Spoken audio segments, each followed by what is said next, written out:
What's up, everybody? Welcome to Rear Naked Radio. I'm one of your hosts, Jamie Kilstein. And Drew Weatherhead back with you for episode number 7. We are doing this. Guys, I don't know what fucking god I smited.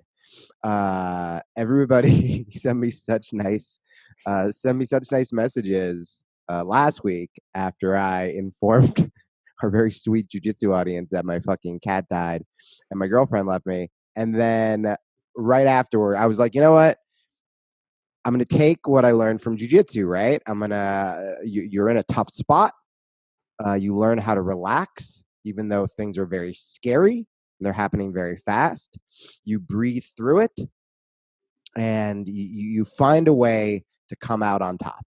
Legit. How'd that work out? I immediately got the flu and was like, I'm going to kill myself. I'm going to fucking kill myself. It happened for like a day. Like the day after my girlfriend left, like the first day, dude, I killed it. I had this huge interview that might turn into like a job thing on the political front. I did like my podcast. I went and fucking did jiu-jitsu. I felt so good. And I was just like, single Jamie 2020. And then the next day, I'm literally sleeping on the floor where I used to cuddle with my cat, sobbing uncontrollably and throwing up. And I was just like, this is terrible. I hate jiu-jitsu. By the way, here's the thing. I'm gonna become the most esoteric vigilante. If you train while you're sick, I'm gonna fucking find you and I'm gonna murder you. Sounds like a cool movie script. I'm down for this. I'm gonna fucking Nobody's done that yet. This will be our Rear Naked Radio Productions. This will be our first feature. You know how like WWE made all those weird movies with like The Miz and shit? This will be our version of like our production company. Only jiu-jitsu people will get it. And yeah, it's just gonna be me going to their house and fighting them. I had to delete. I literally just posted an Instagram story where I was like, if you train while you're sick, you're a bad person. And then I was like, and if you trained last week at 10th Planet Jiu-Jitsu, specifically, Tucson, I'm going to fucking kill you. And I thought it was really like funny, but also like, I want to find out who it was. I'm going to fucking kill them.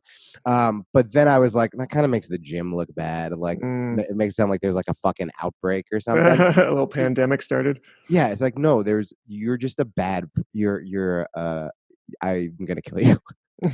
So anyway, but I'm kind of, today's the first day I feel human. And I wasn't not going to podcast. That's the thing. I didn't do my podcast all last week. And this podcast is so fucking important to me that I was just like, I'm going to do it. You're going to get up from the grave and smite another god and bring their holy wrath upon you. What is it about people that when things are going like horrible in any sense, they believe that, you know, they come back to God. They believe that God is punishing them and they need to make atonement. But if things are going really good, it's like, I did this. I'm awesome. Fuck yeah, this is me, brother. Yeah. That's really funny. That's a really good point. You know what was some really good advice that I actually got from some of our fans, some jiu-jitsu people wrote in? Because I wrote a post about this yesterday because like I didn't post on Instagram all week. I couldn't get to my fucking phone. And that's New World sick. That's how you know you're really dying. I know. I would just see it and I was like, it would take me like literally an hour of staring at my phone to be like, get it. Like I was so fucked up. And so I was like, I got to post something on Instagram because of my fucking jiu-jitsu brand. So I found this picture of when I played at the store and it was like me, Brendan Schaub and Russell Peters backstage. And I was like, cool. And I posted that. And I was like, it's like a dope shot. It's like black and white at the comedy store. And then I was like, this is such garbage. Because literally as I was posting that, I was sobbing, thinking about to live and I was coughing. And so then I posted a picture of that. I posted a picture of like, I was like, I'm not going to be part of the fucking Instagram problem where people who are depressed look at Instagram and they go, well, everyone else is fucking happy. Like there's Jamie Cobb and Russell Peters. It's like, no. Like, I was actually fucking crying and upset, and everyone's dealing with shit, and no one's life is perfect, and, you know, you're not alone at all. And so anyway, so some of our jiu-jitsu, some of our listeners wrote, and they made such a good point. It was such like a pragmatic thing I never thought about, where they were like, isn't it better to get all of this bad shit at the same time instead of things are starting to go really well and then it happens? And I like that because now I'm like, all right, it's done. I have no more excuses. I survived that. So now I'm like, dude, I'm so excited for these fucking jiu-jitsu seminars. I was so excited to record the podcast. I'm so excited. Like, I got a ton of stand-up shows coming now. Yeah, you do. And I'm just yeah. So anyway, so thank you guys for writing in.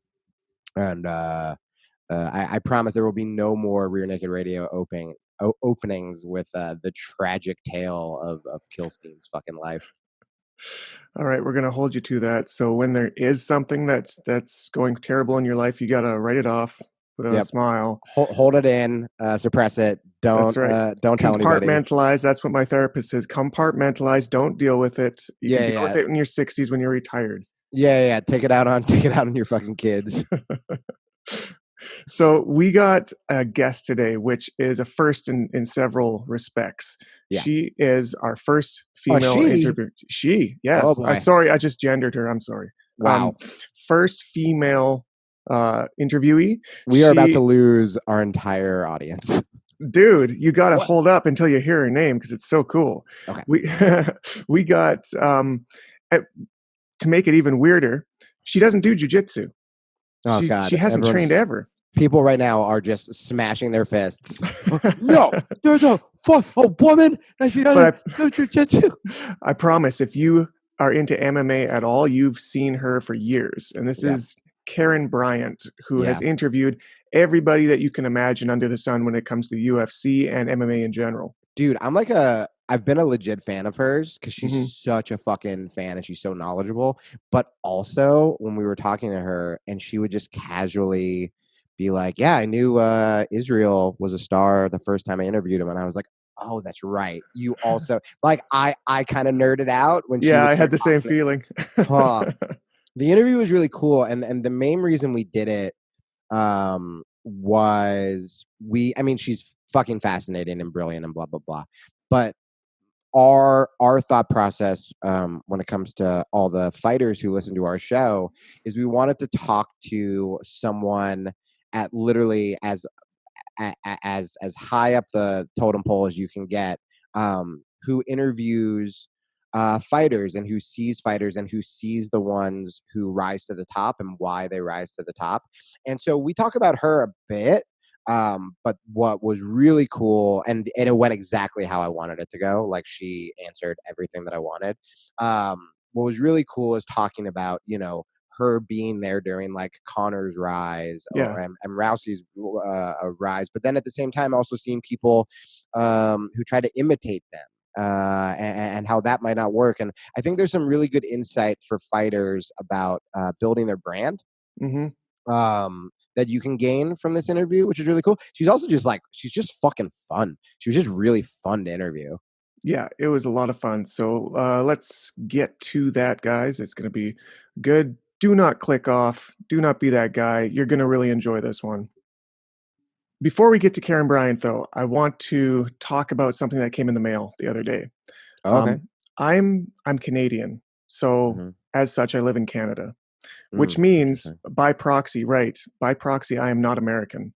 Right. Strange. I know I'm losing a lot of people right here. It's very strange logic, but we have a fucking woman on the show. You start shitting on America. No, I just saying you're Canadian. No, exactly. I have to explain. I have to explain to some people. I speak English, and I'm not American. It's very confusing. This is fucking garbage. But this is the thing. Is one of our sponsors, Origin Maine, have sent me some of their shit, which is, first off, amazing. Secondly, extremely American. So it is so American. I have a rash guard now that is red, white, and blue. It has the Constitution written on the arm. Oh my God. It has stars and spangles and explosions and I'm sure dead terrorists somewhere. I haven't looked over the whole thing. They're going to take your fucking health insurance away in Canada. You're so American now. You're going to lose your health insurance. I put this thing on. I swear to God, I've never felt more American as a Canadian in my life. The home of the brave. I feel like if you were to get this rash guard, any country in the world, if you were to get this rash guard and put it on, you have like dual citizenship. I Yeah. think if you were to walk to the American border and come up to the check and be like, oh, I forgot my passport, and just pull off your hoodie and show them the rash guard, they're They'd like, be like, welcome home. Yeah. I'm glad you came. Yep. God bless America. Dude, you looked fucking legitimately sick in those gis too. I have not trained in mine yet because I've been very ill. But I was watching. By the way, can I make a confession? So, all right. So Drew posts a clip. He puts on his fucking Origin gi. His partner puts on his Origin gi, and I had this moment. There are times where I meet someone and they're really nice and they go, hey, I do stand-up. And I go, oh, cool. I can never watch you do stand-up because I'm terrified you're going to be bad and then we can't be friends anymore. And it's not that I assumed you would be bad at jiu-jitsu. I just like know you as a comedy guy. And then I know you as a very nice guy. And I had this moment, and don't take this as an insult, where I was watching you and I was like, oh no. I was like, he's really good at jiu-jitsu. And I was like legitimately fucking impressed. Now, maybe it's just because my patriotism took over and I saw you in the Origin gear and you were fucking fumbling all over the place. But in my head, I just see you fucking arm dragging Osama bin Laden and the ghost of Jocko, even though he's not dead, just like clapping, like slow clapping in the corner. But yeah, dude, I was fucking very impressed. Also, you looked sick in the game. Yeah, the gi really helped. I'm actually not very good at jiu-jitsu, but when I put it on, I was imbued by those super American amazing jiu-jitsu powers that they weave into every single gi by hand with American labor. That was very slick. Yeah, guys, support this company sincerely. They're the only company that makes gis in America. You can get cheaper gis elsewhere, but they're not good. They're not as good as these. 100%. These are so good. And you know when you put on a gi jacket and you grab like the sleeve cuffs and try to stretch it out, like maybe just try to stretch it a bit. I tried that with this thing, and it's like trying to stretch chainmail. It's the weirdest thing. It's made of alien technology. It doesn't make sense. Yeah, I mean, this is one of the things where like a lot of times I remember when I used to be vegan, like I'd buy vegan. I haven't thought about this in so long. I would buy vegan products to try to support a cause I believe in. Right. And I would get them and I would always just be like, fuck. Like there'd be all these like weird sizes. Like one arm sleeve would be like super tight and the other one would like, they were just fucking messes. This is this rare instance where it's you're doing the right thing. Mm-hmm. And you're being rewarded with like a fucking killer product. And you can get 10% off if you use promo code RearNaked. And it also helps out the show and it shows them that, you guys support our sponsors. All right, guys, let's get to the interview.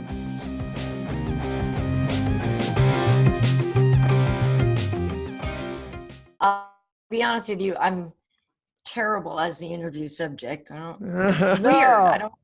I don't like it. I'm like, I don't know. That's so funny. It's usually only people who are that self-hating are actually probably better than you think you are. Oh, all right. I'm just so used to being on the other side. Like, it's just weird for me that I'm like, I sound like an idiot. I don't know. Oh no, it'll be fun to flip the script for once. That's so funny. I never even thought about that. Yeah. It's strange, but it is what it is.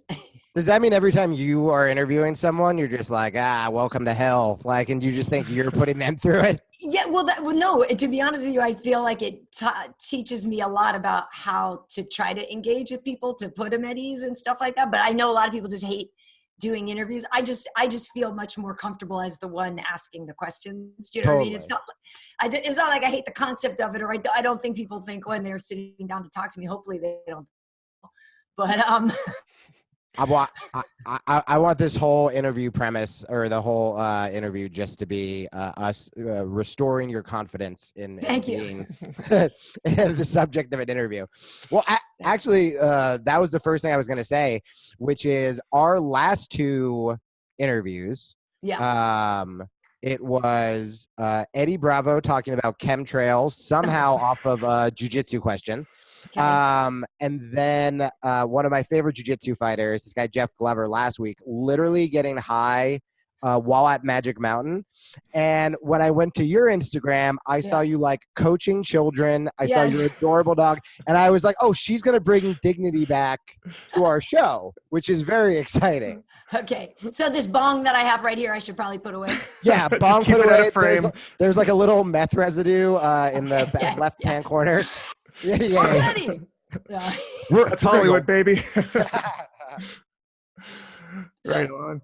Well, yeah, we're rolling, so we'll just keep the conversation going here. All right, cool. First of all, thanks so much for doing this. I haven't actually met you in person yet, but I've known your husband for years. We used to work with each other in like 2014 with Five Grappling. Oh, yeah, right. So, yeah. So I was good friends with Wade at that point. And this was very progressive 2020 of us, by the way, to be like, hey, man, get your wife to interview and get the fuck out of here. We don't want you on the camera. Yeah. That's funny. No, the Five Grappling days though, those were some hectic times for you guys. I know it was a lot of work, but I think it was cool what you guys were doing. I'm bummed it didn't keep going. Yeah, I mean, he was flying around just about as much as you were at that point. They were going all over the place. Yeah. So I got a question for you, because I know Wade in person, but I don't really know you personally yet. And do you presently train jiu-jitsu? So I don't train jiu-jitsu. A lot of the reason for that is because of this. Like, I don't want to get a gi burn and stuff like that.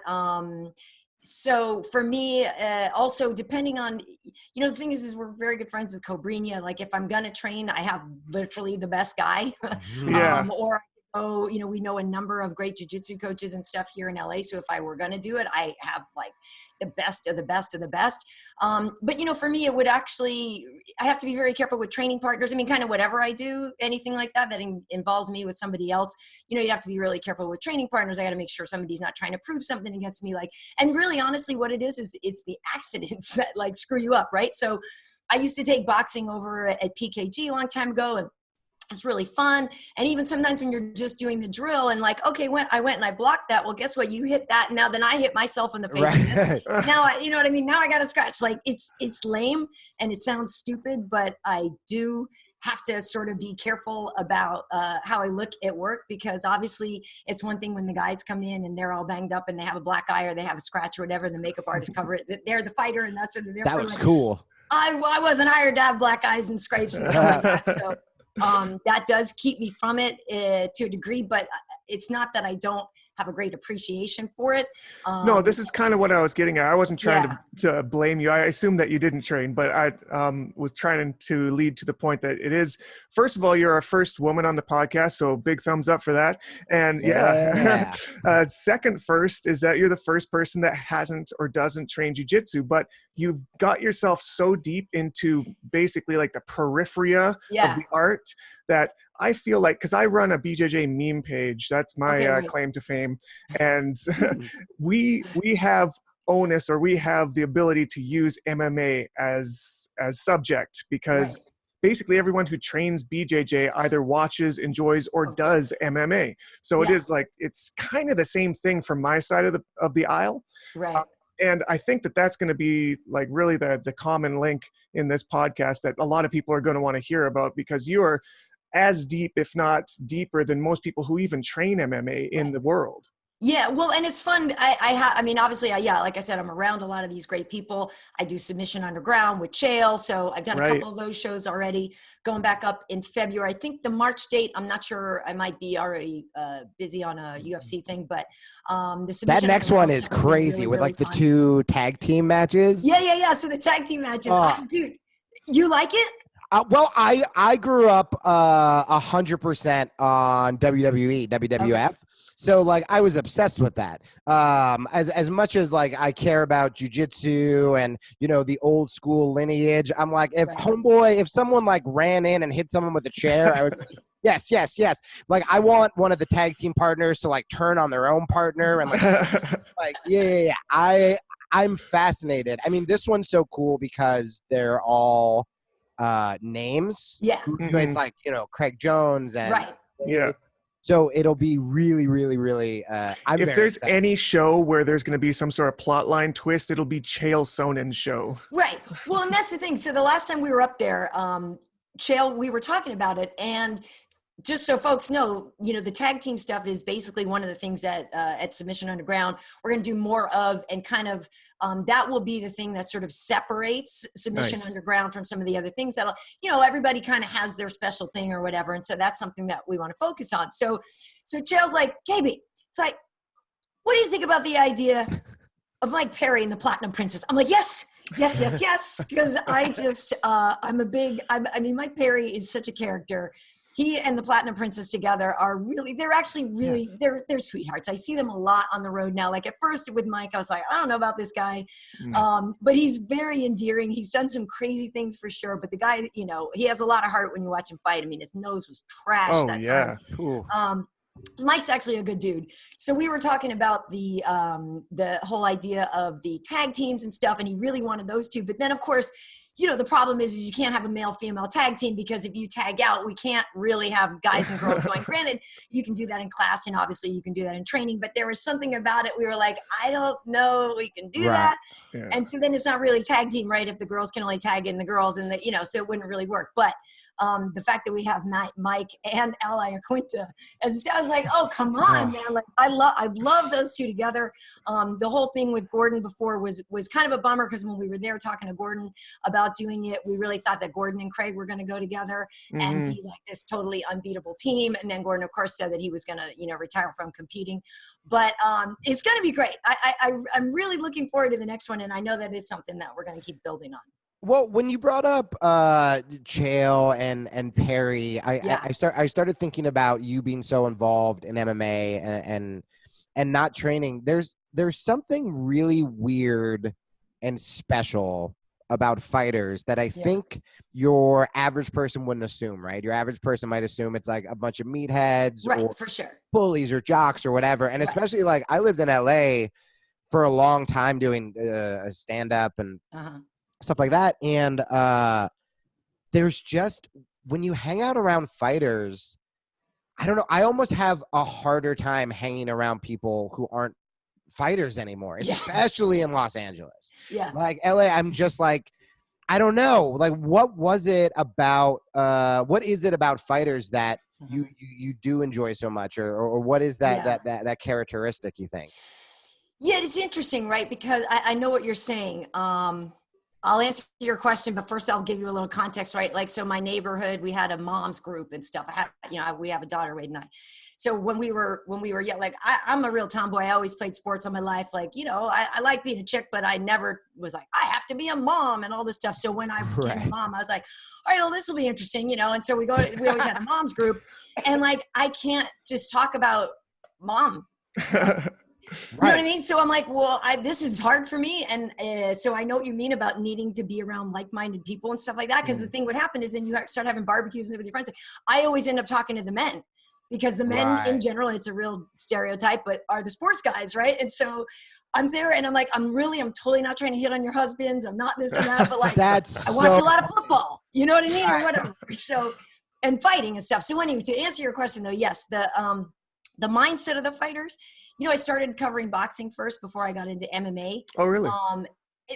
It really, for me, the joy for me is not knowing what's going to happen when I go to work, right? Like lots of other jobs I've had, or lots of other jobs a lot of people have, you know what's going to happen every day that you go to work. And I literally go to work.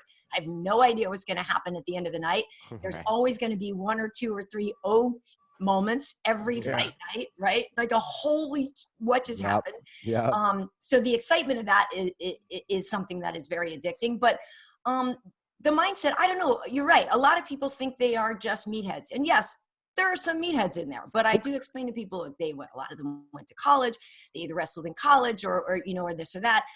There's a lot more to them. There's a lot more about loyalty. When you have real martial artists, like I tell Benil Dariush all the time, I'm like, Benny, I know you're engaged and stuff now, but for the longest time, I was like, if I had a sister, I would introduce you to her. Like, he is one of the best guys I know. And I really think that jiu-jitsu and his whole martial artist mindset is really part of what makes him such a great guy.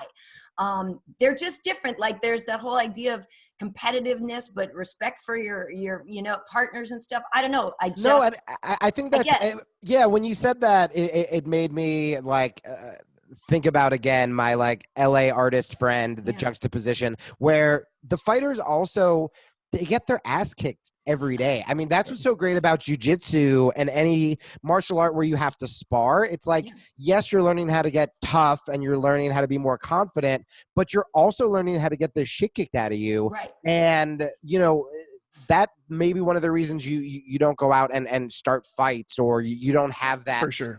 You know what I mean? Yeah. Well, that humility, that sense of humility, and that's the whole thing. When you see the fighters, like they don't have to walk in a room and act all alpha, right? Because they just know it.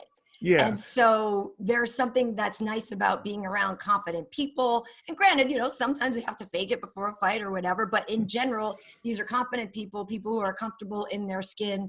I mean, I have a great time at work. People have a great sense of humor. They're doing what they love. I mean, it's an athletic pursuit. People are in great shape. They know a lot about health. We have a lot of great conversations.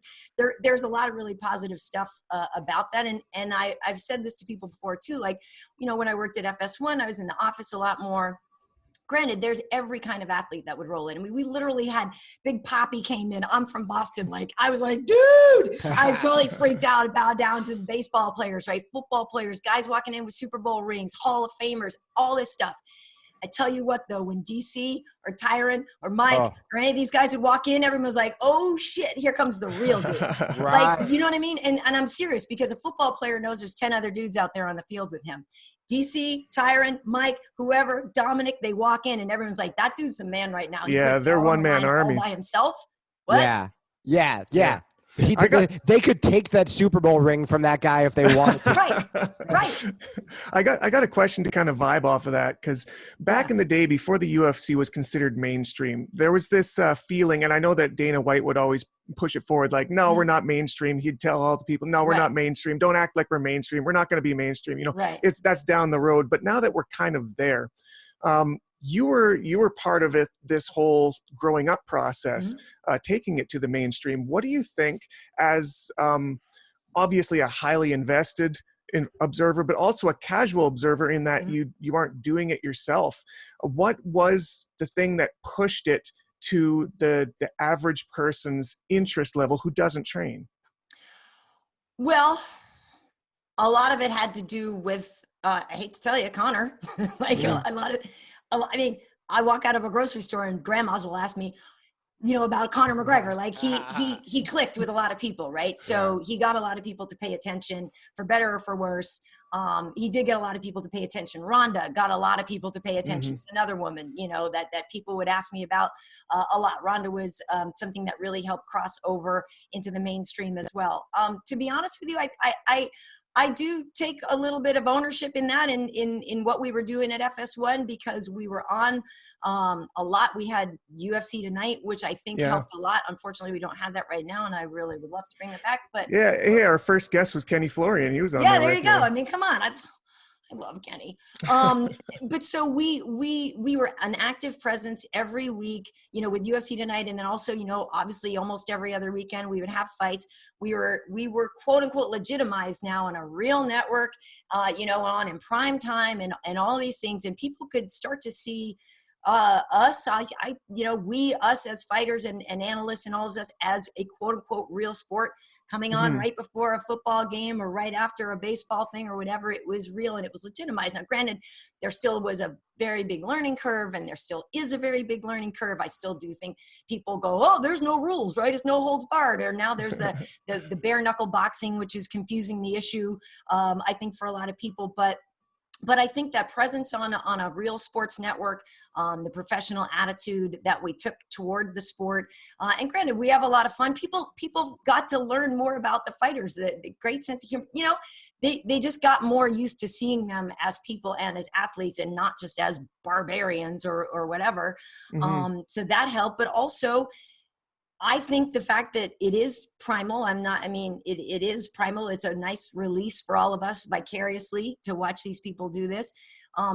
we're getting in a more and more and more and more and more PC world every single day. You can't say anything to anybody without getting sued or whatever. And this is a release that we can share together. I don't get to go beat the crap out of somebody, but guess what? When Amanda does it, I freaking love it. You know what I mean? So it's that. I feel like it's a time where a lot of us need a release, and this is here for us. I'd like to say, just for the people watching, how we haven't actually talked about how Jamie just dropped out about 2 minutes ago. I feel like we're doing just fine right now, but he should be back at any time. I'll see if I get a panic text from him or something. Yeah. Hopefully he comes back in. Yeah, carrying on. I remember talking to Wade a while ago about how you got into this, how you both got into this, because you both run MMA Heat, which is your company, right? Yeah. So before that, you were doing news, is that right? You were doing news stations? So before, so I did a lot of different entertainment reporting and all kinds of various things. So when I left, I was working for CNN doing Showbiz Tonight. And then when that ended, I started to work with Showtime on Showtime Championship Boxing. So that was in like 2006 or so. I started to work with them. And I ended up being at Showtime for 3.5 years doing, the interviews, backstage, in the ring, that kind of stuff. So that was my entree into combat sports, moving from just entertainment reporting and stuff into combat sports.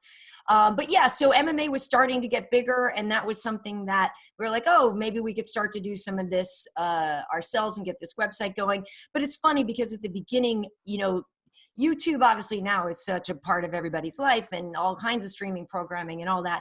At the time, it still really wasn't a thing. And I had always worked on TV, so it felt like a real major demotion. Like, why do I want to work on the computer? Like, I work on TV. Like, So at first it was sort of like, I don't know if I'm really that into this. And if it was really something that, like, you didn't really know how well it would work out, And so for a long time, we were doing this, you really sort of spend a lot of your own money, you hemorrhage a lot of your own money trying to get to events. If you can even get credentialed, that takes a long time. There was a lot of comments about telling me to go back to the kitchen, to go make a sandwich, no way, to go back to Africa, to go back to whatever. Seriously? So there was a lot of that to push through at the early stages as well. Jesus. Wow. But basically, by just sticking around and not leaving, people start to, I guess, stop hating, or they just kind of be like, well, we didn't run her out of town. And having had a lot of professional experience before, we came to covering MMA with, I believe, a different mindset and a different approach, more professional, more polished. A lot of people are just in there with a phone app recording, and we really knew how to do more in a professional manner. So I think that's what helped us separate ourselves as well. What, on a personal level, when you say I'm not leaving, I don't think that the average person understands what it's like to get such vitriol on the internet. I mean, like, I'm a white dude and I've gotten comments that I'm like, do I just go cry like for the rest of the night? Were there times that you wanted to be like, fuck this, or were you just so determined, to keep, like, what really pushed you to be like, I'm not going to leave when people are saying such awful things to you? Well, to be honest, I mean, it's my whole life. It's just a different chapter. Like, it's the same thing I've heard all my life. I grew up in a town where there was nobody else that really looked like me. Maybe a couple of kids that were, adopted or whatever. Like, I've always been sort of the outlier, the one of these things is not like the other. So I suppose in a way I was well prepared for the trolling, because, like, basically I had that all my life already anyway. And a lot of times, like, other jobs I've had, like, I was the only one, or, it's just a recurring theme. So the fatigue is definitely there, though. You're like, really? You guys are saying shit at me too? Like, really? But so the idea of quitting, I guess I never really thought about stopping it, it was just, but I mean, yeah, it hurt. It does hurt. I'm lying if I say like, oh, reading these awful troll comments doesn't hurt, because it does.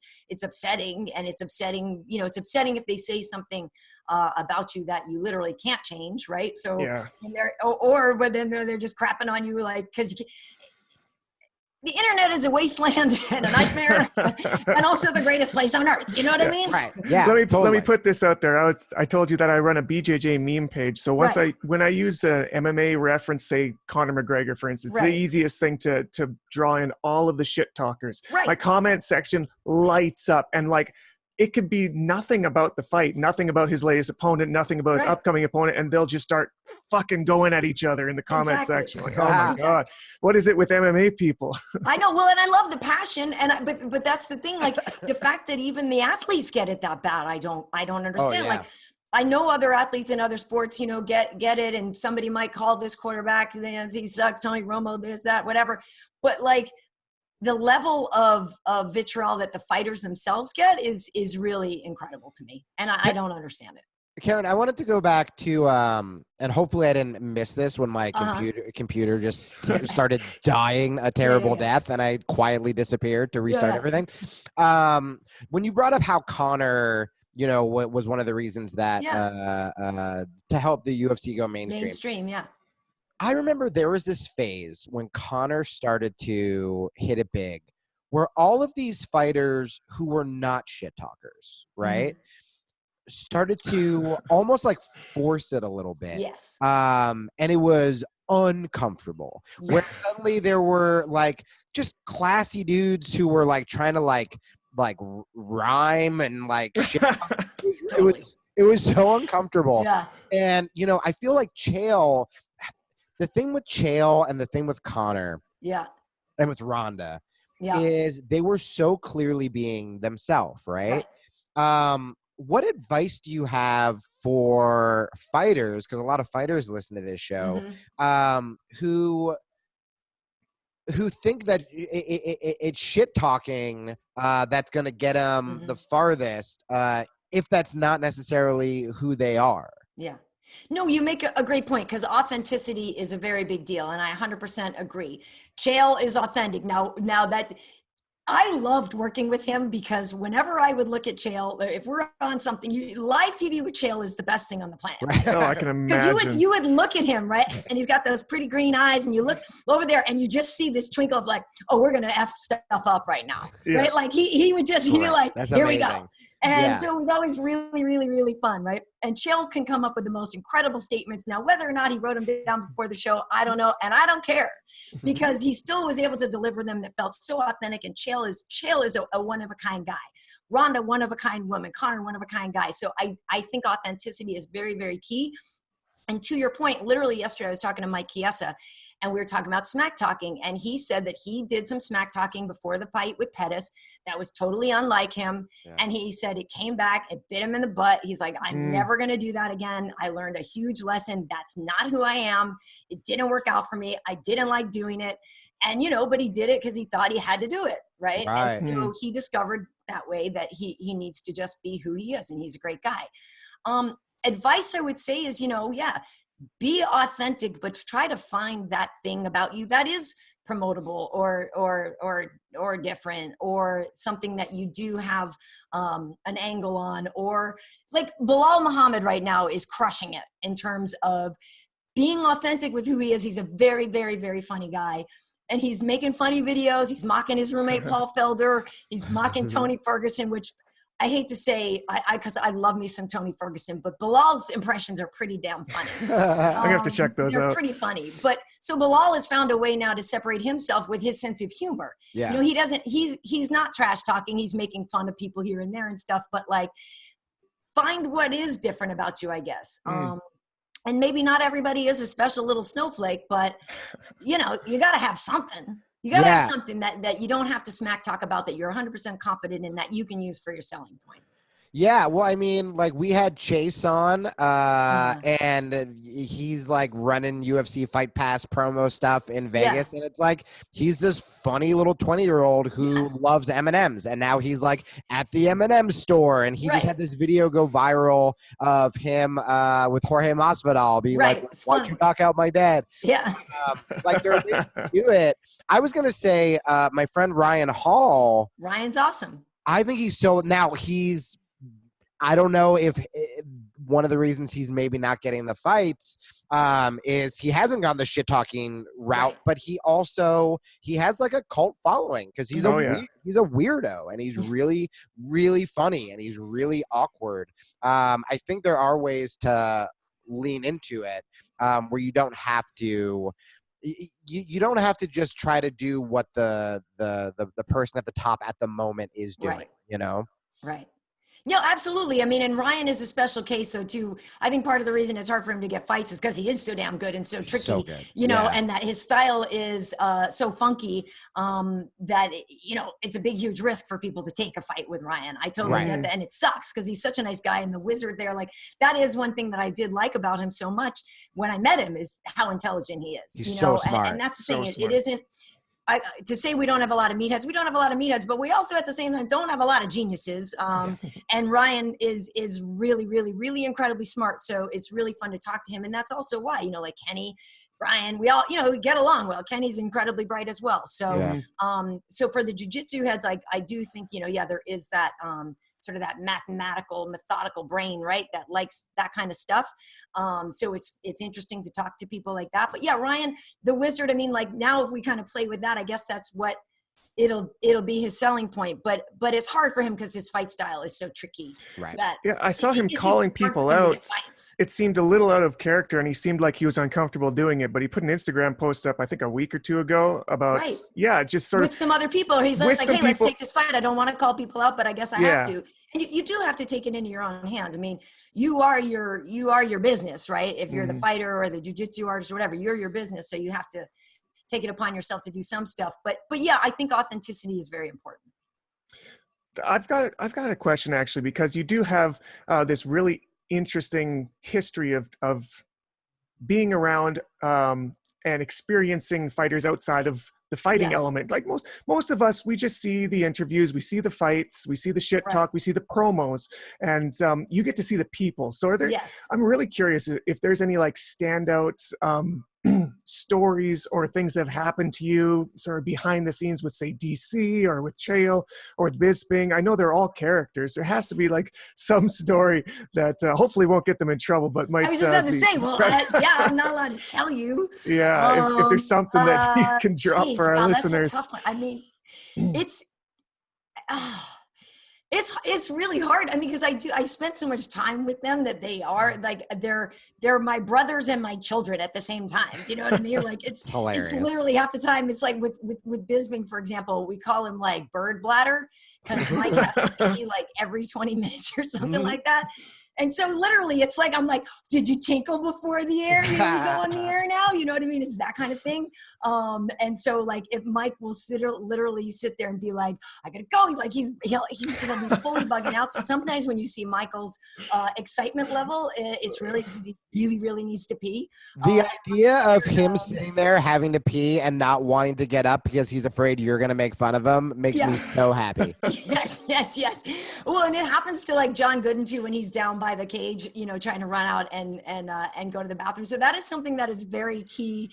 That's a concern for everybody. You know what I mean? Right. I'm trying to think what I would say about it. I mean, some of them are just like terrible at managing their time. Like if you tell Rashad, you have to tell Rashad like where to be. And I don't want to put him on blast for like CP time and stuff like that. But he's not always on time. And there's a lot of me, like we were in Moscow, and in Moscow, they don't play, right? If you're leaving at 2 o'clock, you're leaving at GD 2 o'clock, right? And so we're there and we're in Moscow and he's not coming down, and the Russian, I don't speak Russian, the guy's ready to go. And I'm like, yeah, I need my co-host. Like, you can't leave. And so he still hadn't come down, and like the guy's like, no, but we need to leave. And so I'm trying to talk to the women in Russian to get him, and I'm WhatsApping him, and he's just like slowly coming down. I'm like, Rashad, you're about to walk over to the arena, like get your ass in here. And then of course, when we came home from the fights that night, he had an early flight and hadn't even packed before, didn't know what time he was leaving. Like, you know, like you do have to babysit a lot, like the guys a lot.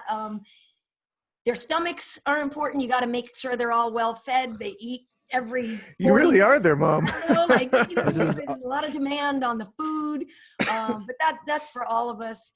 You know, I would just say in general, you know, everybody's got their little things. Like, we are all very particular. Like, I will only drink the blue or the white Monster. You need to help me. You know what I mean? It's that kind of stuff. But in general, they are all like, they're really great. But again, I'm their sister / mom half the time on these jobs. So adorable. They're all good dudes. What's the thing that this might be hard to, what do you look for, like in a new fighter, when you see someone maybe make their debut, or someone as a fight, and you're that moment where you go, oh, that guy's gonna be a fucking That star, guy, right. or that girl's gonna be a star. Yeah, you must have seen it a few times. Yeah, for me, I mean, it is definitely about their fighting, but for me, like, first time I talked to Israel Adesanya, I was like, that dude's got it. Yeah. He's got it, right? Yeah. So it's a weird thing, right? It really is kind of this intangible. His fighting, you can't put it into great. words, right? And I think the first time I met him was maybe after like his second UFC fight or whatever.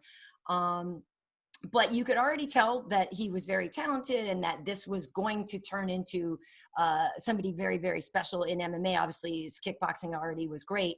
But for me, as soon as I talked to him on the mic, like, 30 seconds into it, you're like, he has it. He has personality. He knows how to sell himself. He knows how to, you know, he just already came with a lot of confidence, and I believed it. And I also he just was charming. That doesn't happen that often. I hate to say it, that like, I'm pleasantly surprised. Kevin Holland was another guy that I was like, oh my God, who knew? Like, it was his first UFC fight or something like that. We interviewed him. I had no idea. And sometimes I hate to be honest with you, but I don't hate to be honest with you, but I am going to be honest with you. You're like, sometimes you're at a media day, like, I don't know, that dude's new. Does anybody care? I don't know. Right. And so with Kevin, it was kind of like, well, whatever. We're just standing around. Well, let's just go talk to this guy. And 30 seconds in, I was like, I freaking love this dude, right? So great personality for me. You know, obviously you can fight. If you're in the UFC, you can fight. But can you talk on the mic? Can you entertain me? And that's the thing, is having done so many interviews, I want to be entertained too, you know? And so when I find somebody that has that kind of pizzazz right away, you're like, oh, you're pleasantly surprised. And then you look forward and you want to do more with them because they're giving something back to you. Do you think fighters should focus on that? Yes. Okay. Well, and because I was also going to say, not only for, you know, after ring interviews and to build themselves up as a brand, but I mean, the fighters you work with, doing commentary and doing analysis, like that seems like a pretty sweet gig. When back in the day, fighters didn't have a lot of options afterwards. And maybe now that should be something that fighters even early in their career start to eye and be like, that could be a good path for them. They're looking for it for sure. A lot of people want it, and a lot of people find out that it is way harder than it looks. That's the thing, you know, over at FS1, I ran a lot of fighters. I won't say who, but through auditions, some successfully, some not successfully. The reason it looks easy is because we're good at it. You know what I mean? Like, that's the thing. So it's not as easy as you think, right? So a lot of people will come on. And I think it was Kevin, because Kevin, if you guys remember, Tony Ferguson and Kevin Lee had this whole thing one time when Tony was with us, and they're going back and forth on the mic, and they're da-da-da, and Kevin's giving a great, and it was actually a really great moment, a lot of fun. So Kevin was John, all this stuff about, oh, you're in the studio, da-da-da-da-da. Well, anyway, Kevin came to do something with us. We were in Vegas at one of the fights, and he came, you know, to the desk with us. And he was great. Kevin has a lot of personality. I like Kevin a lot too. But Yeah, he's even really funny, Kevin, smart. with all his swagger and his flash, like he, as soon as we went off the air, he's like, "Oh my God, that was way harder than I thought it was going to be." And we're like, yeah, no, it is harder than you think it's going to be. It's not like just sitting at home yelling at your TV. It's a part of that, but there's a lot more to it. There's also, you're listening to somebody in your IFB. Somebody might be telling you this. Somebody, you're supposed to listen to people sitting next to you. There's cameras. Some people are just nervous. That's the other thing. I'm not a person who gets very nervous for things. I will say sometimes when I thought somebody was a terrible interview, I have forgotten that maybe they're nervous. Some people don't like having a camera stuck in their face. Right. At this point now, though, everybody sticks their own camera in their face every day with the damn selfie. So you have no excuse now for being a crappy interviewer in terms of but yeah, it's way harder. But the analyst thing is something that people can aspire to. And it is a true, real outlet that is becoming an option for people. I will just say that it's harder than people think it is. Mm-hmm. Yeah, I see fighters that transition into some form of media, whether it's analysts or, I mean, even Bisping, he's doing his own podcast. Like a lot of podcasts are popping up now. Michael's amazing. Michael's awesome. I mean, he's hilarious. He's just hilarious. I find him hilarious. Obviously he's a great fighter. Mike has a lot to say. And also Mike doesn't give a, what, right? So he'll say here's the thing.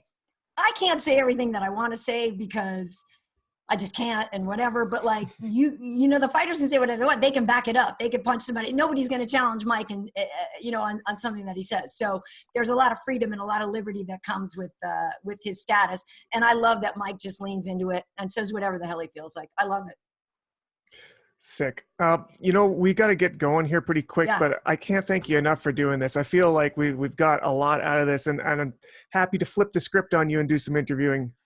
Yeah, well, great. Well, in a couple of minutes, I'm talking to Cyborg, so I'll be back to my own. I'll be back to my own.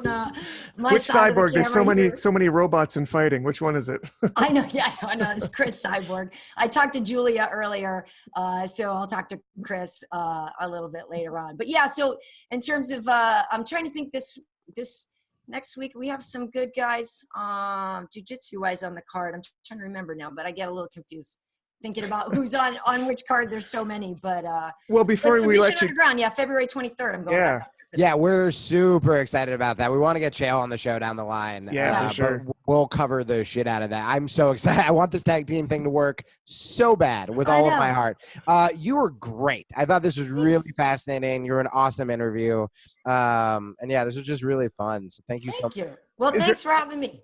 I appreciate it. Sorry, is there anything that you want to plug before you go here? I know you've got your own company, MMA Heat. Yeah, so we have lots of stuff on MMA Heat, MMAheat.com. Also, we put a lot of things out on YouTube. So we have YouTube/Karen Bryant. That's KARYN, BRYANT. So we have a lot going on. We, got a bunch of 246 interviews and stuff for Rally as well. We do a fun thing called No Wrong Answers, where it's just kind of goofy stuff, random questions and answers with some of your favorite MMA stars. So you can check those out too. But in general, I'm KB Heat on Instagram, and that's what's up. Sweet, awesome. You're the best. This was great. Thanks again. See ya. Take care. All right, bye.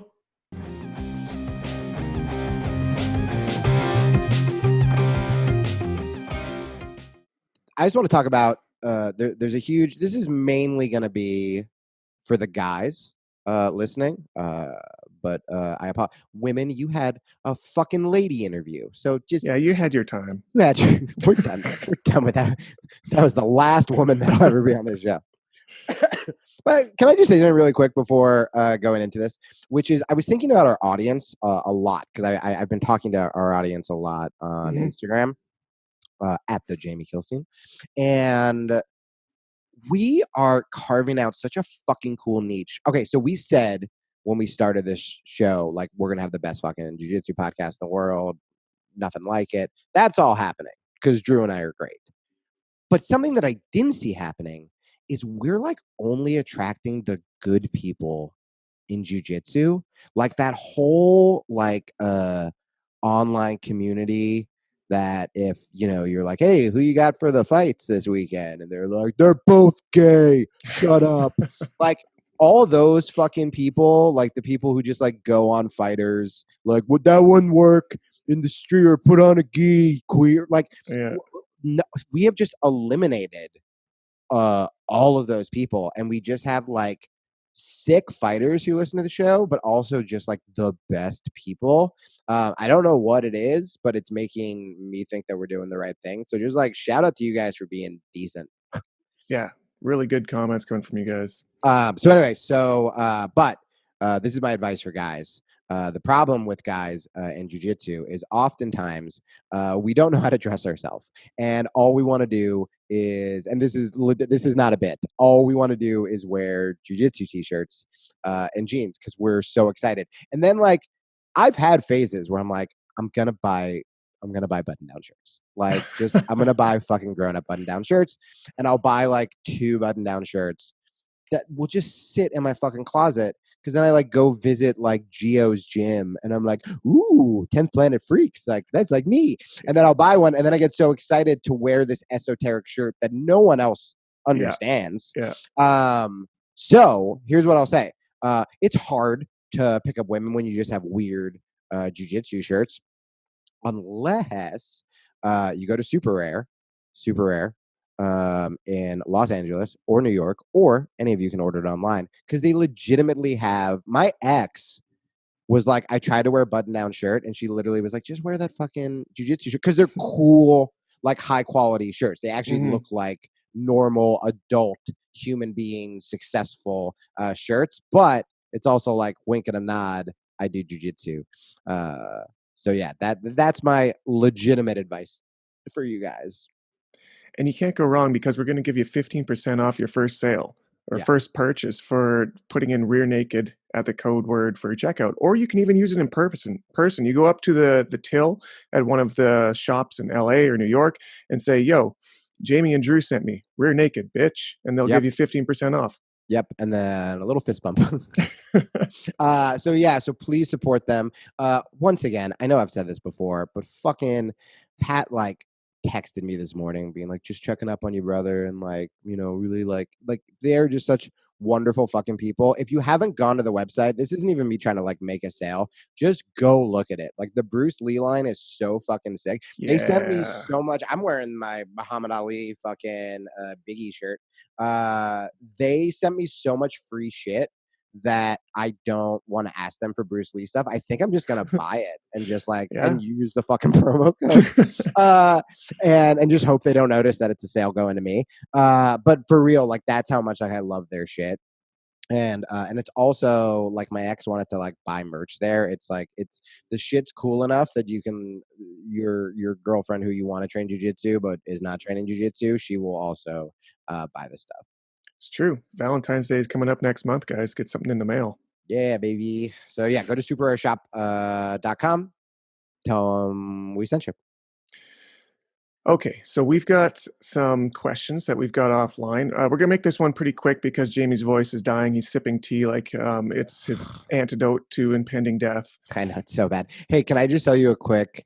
By the way, I'm the one who keeps drawing the show out longer than I should. But quick Jeff Glover story. If you're wondering, after we interviewed Jeff Glover, when he was getting high at Magic Mountain, if you're like, hey, they all really got along, I wonder if Jeff started following Jamie on Instagram. I'm happy to inform you, not only is he not following me on Instagram, but he somehow went through and found a very old post of me rolling, and somebody had me in deep half and went to sweep me, and I flipped it into a guillotine, and he just wrote, yeah, that would never work. Go buy my DVD on deep half at BJJ Fanatics. I was like, motherfucker. Also, it did work. It was a thing I was doing in that moment. And I just thought that was so fucking funny. And I was like, perfect. Like, just imagining Jeff just scrolling through everybody's Instagram looking for deep hap shit and being like, that's fake. BJJ buy my DVD series, which, by the way, I still want to buy his DVD series. There's a funny thing that happens when you get to a higher belt where you forget that even though there's belts that maybe are the same belt as you or maybe one higher, you've been doing it for like a decade, you know what the fuck you're doing. Yeah. But there's this little thing that happens where you forget that there are people that are still significantly better than you. Dude. And know, I run into them from time to time. Like I had a seminar with Kai Otero a while back. Oh God, Kyle fucks me up. Dude. And by the way, I've rolled with like famous black belts who at least like will give me a little room. Mhm. I don't think, and Kyle and I rolled for like an hour straight once, and I don't think I got anything. No, it was the same thing with me, man. We rolled for almost 20 minutes straight, and there was a part where we were talking about toe holds, and he showed me, like I showed him one of my favorite entries, and he's like, "Yeah, that would never work." And I'm trying real hard to not to say that I actually won a tournament with it. Right. And so I'm thinking in my mind, like, but it did work, right? It worked. But what he's trying to say is at his level, where jiu-jitsu is in this rarefied air, it would never work. So Yeah. you got to kind of have to appreciate somebody who's better than you, even if you don't believe it, they're right. Yeah, 100%. By the way, I had to. Oh fuck! I lost you again, man. Guys, remember how we said things couldn't get worse in my life? My computer died. So there's no mic right now, but we're wrapping it up anyway. We got some really good questions. We want to talk about gi policy, which we'll actually get into. You know, today wasn't the most nerdy, esoteric episode, jiu-jitsu wise, so we'll get very wonky, and we'll do that next week. I also have been DMing with Tom DeBlas, who is so fucking funny that I'm like, we should do that one sooner than later. That's a good idea. I also really want to talk to him. He gets so mad about people. I know that's not jujitsu, but like, I really want to talk to him about that. So anyway, so we'll get into the gi policy stuff next week. I do not have a mic. Sorry that the end of this episode won't sound as good, but I will be buying a new computer that I can legitimately only buy because of our sponsors. So one more reason to support our sponsors, where this show is not as easy as it seems. It takes a ton of work for me and Drew. And yeah, now I'm only buying a new computer so I can do this show. So show some love to our sponsors again, SUPERARE and Origin. Man, but let's hit that question before my computer dies. Okay, sounds good. So we got a question from the Caramel King. First of all, awesome name. I'm actually hungry when I talk about it. Okay. The Caramel King asks, as a one-stripe white belt, what should I focus on? Quit. I'm just kidding. No, that's blue belt. You're getting there. Oh, right. I want to do it with claps so that it's emphasizes it, but I'm worried I'm going to spike my mic. So I'm just going to make the motion like this. Work on defense. Oh, I thought you were going to say, that's so funny. I thought you were going to say, get the timing right whenever the instructor's like, all right, I'll do 1, 2, and you're like, I still got purple belts that can't get that, so it's okay. And so Marcelo, when we would do the warm-ups, when we would jog, there would skip, and when Skip would go legs up, kind of like a jumping jack. Yeah. But then he'd do one where you'd pull twice and clap. So you go pull, clap, pull. Fucking disaster. It sounded like weird Miles Davis, prog rock, offbeat jet. It was horrific. You know what a weird one is I've been running seminars obviously in gyms that I don't own, and they do things differently. So like when I clap at my gym, we clap on 3, 1, 2, 3, clap. At this gym that I went to, they clap on 2. So it got really confused when I said 3 and they clapped. Like, well, I said 3. Like, what happened? Was there more? I know. All right. Jesus Christ. We have to answer this question because I have to go. So work on defense. That's your thing? Mm-hmm. Yeah. I mean, I would say YouTube very weird esoteric moves and demand that your coach teaches you them. You just hate this white belt for some reason. No, of course. That's such a good question where it's like it is defense. And Something that I really got late in my jiu-jitsu game was from Sean Williams and John Danaher, which is pinning. Like I didn't even hear the word pinning until then. Even when they work on heel hooks and stuff like that, they're focused the most on control.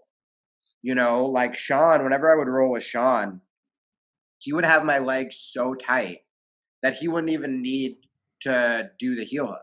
Yeah. Like he was just like, I know what happened. And I was like, I know what happened.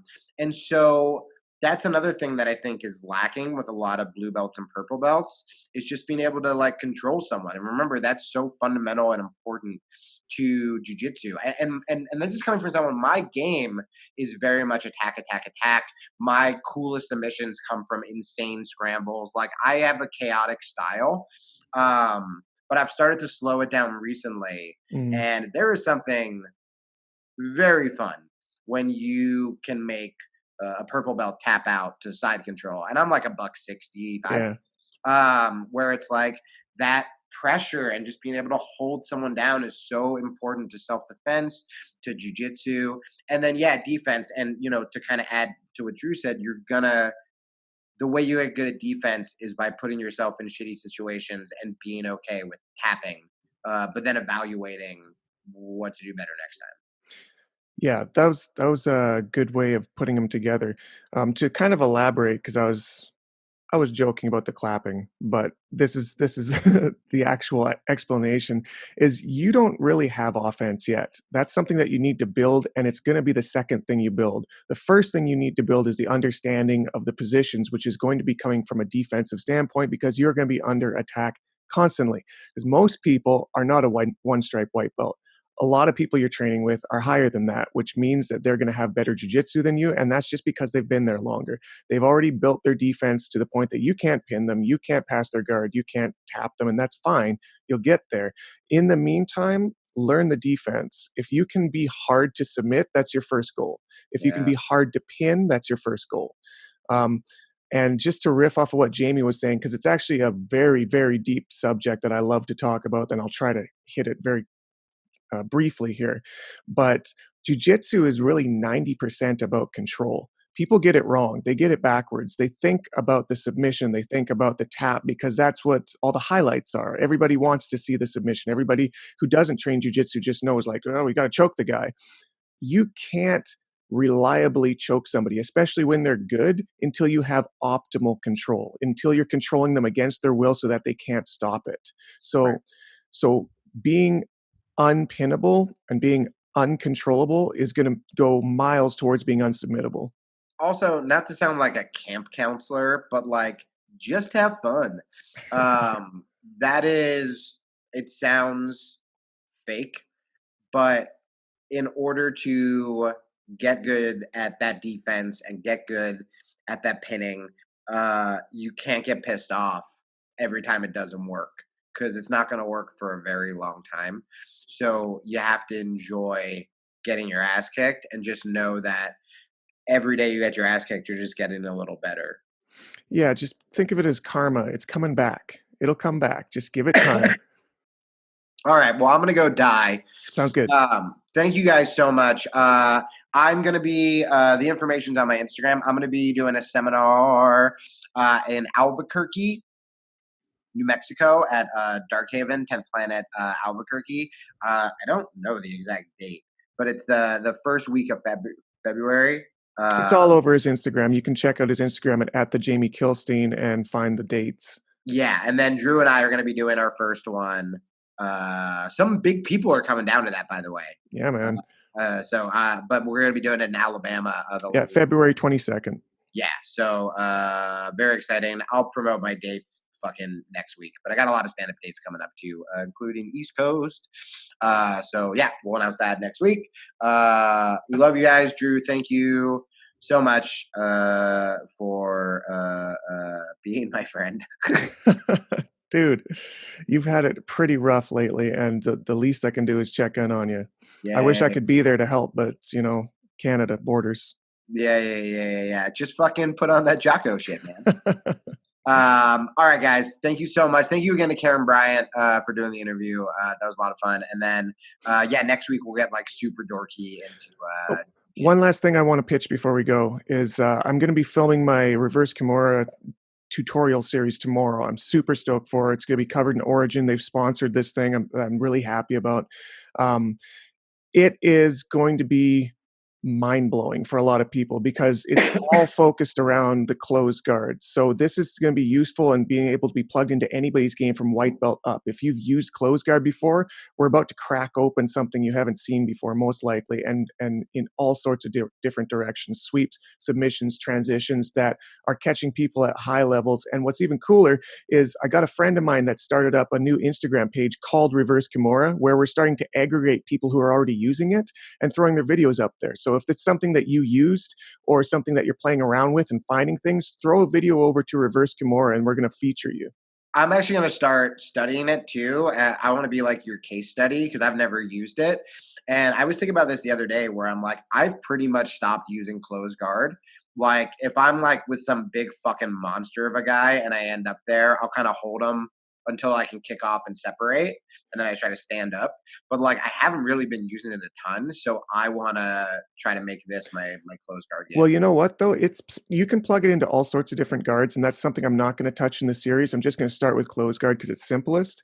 But being a Marcelo guy, you probably use 2-on-1 anyways, where you're grabbing the tricep and the wrist. I do. Yeah, this is basically that, but a little different. So you can plug it into stuff you use already, I promise. Oh, I'm so excited. All right, cool. Well, I'm legitimately psyched for this, man.